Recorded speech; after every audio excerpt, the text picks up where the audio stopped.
أشهد أن محمدًا رسول الله۔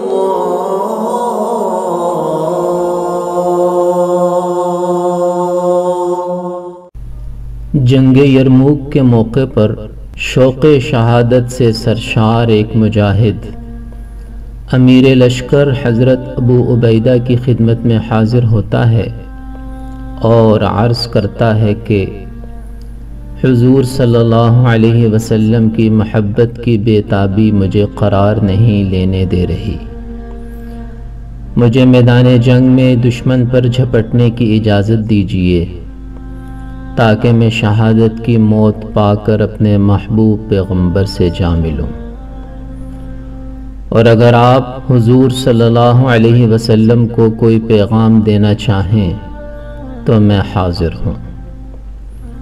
یہ سن کر حضرت ابو عبیدہ کی آنکھوں سے آنسو جاری ہو گئے۔ انہوں نے اس نوجوان کو کیا کہا اور سرکار دو عالم صلی اللہ علیہ وسلم کی خدمت میں کیا پیغام بھیجا، اس واقعے کو علامہ محمد اقبال نے عشق و محبت اور بے خودی کے عکاس ان اشعار میں بیان کیا ہے۔ وہ کہتے ہیں، صف بستہ تھے عرب کے جوانان تیغ بند، تھی منتظر حنا کی عروس زمین شام۔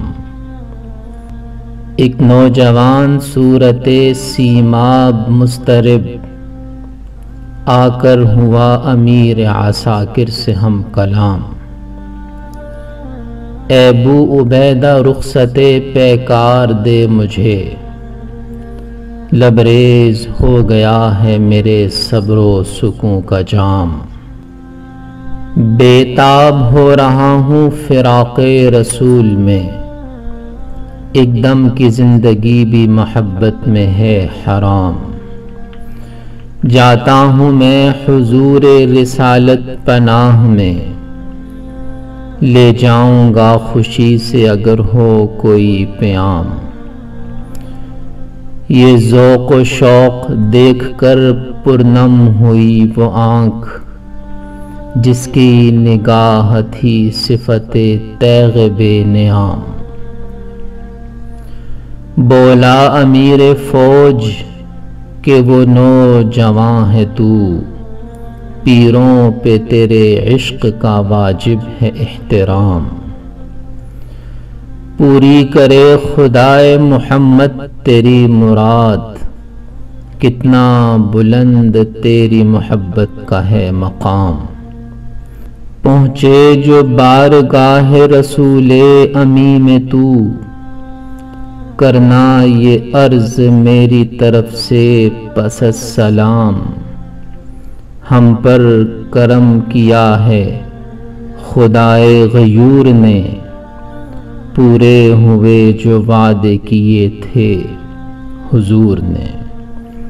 ہم پر کرم کیا ہے خدائے غیور نے، پورے ہوئے جو وعدے کیے تھے حضور نے۔